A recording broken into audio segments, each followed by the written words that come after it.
Alright guys, so right now I'm going to pretty much show you how I go about making aluminum handrail. Pretty basic one. I'll show you the drawing for it here. Basically, no pickets, just top rail and 6 posts. It's for a driveway. And so this first section here, I broke it down into 2 sections because this is already 20 feet here, and so that would be additional, and basically that's too long for me to transport with what I got. So I'd break it down into 2 sections. I'm going to keep this one section 20 feet long, and then you got the 55-inch section over here. This section here is being made at a 2-degree angle.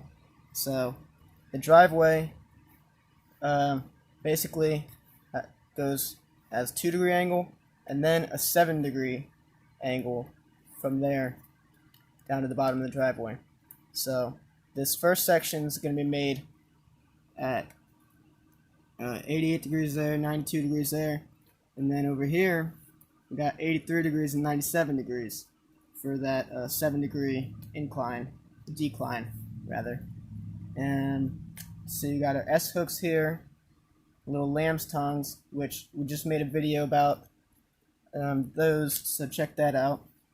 And then I got up here, this is where this is the bracket that I'm going to be using to connect this rail to this rail, just to keep it all kind of sturdy. And then so I'll show you the bracket here.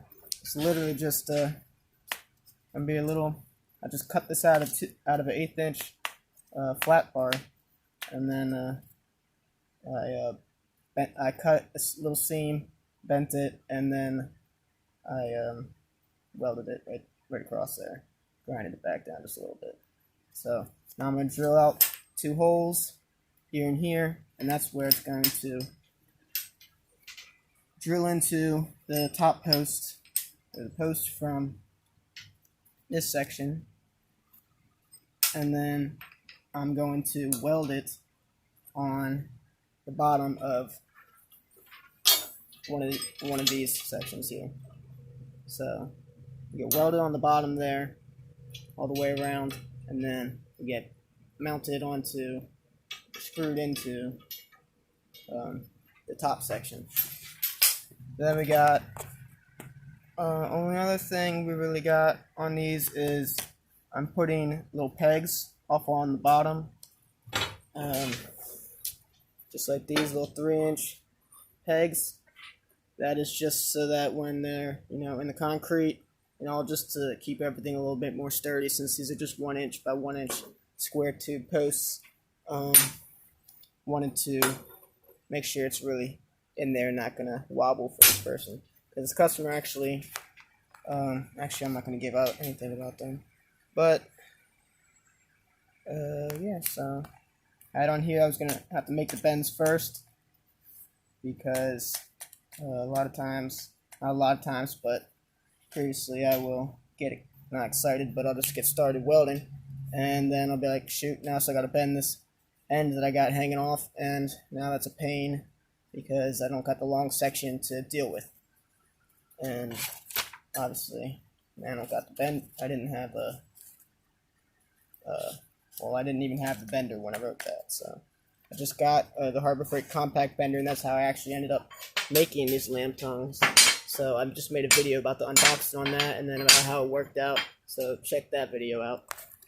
But back to what we were talking about. So there's a drawing there. Then from there, I just 50-inch posts, 41 inches out of the ground for all of them. And then we got on the next page here, we just got the cut list. We got a bracket, we got our side mounts, we got top and bottom rail, not top and bottom rail, but first rail, and then that second 20-foot rail. And then these are all our posts. We got 2 of them that we cut at 2 degrees, and then we got 4 of them that we cut at 7 degrees. And then over here, these are just, I need to keep in mind that I'm going to need 2 pieces to clamp at the bottom of all the posts here for transport to keep all these from wobbling around and even possibly breaking off if hit a big bump or something. I mean, it's strong welds, but it's still aluminum and thin aluminum, so we want to keep it sturdy.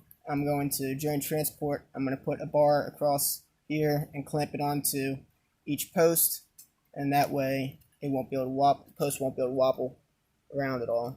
And I'll do the same with this top section. So I got written up here, I need one 60-inch piece and one 185-inch piece. So I just had to make sure that I was going to have a piece that was that long so I could transport it. Otherwise, I just have to weld some smaller pieces together. But so that's what we got for the drawing.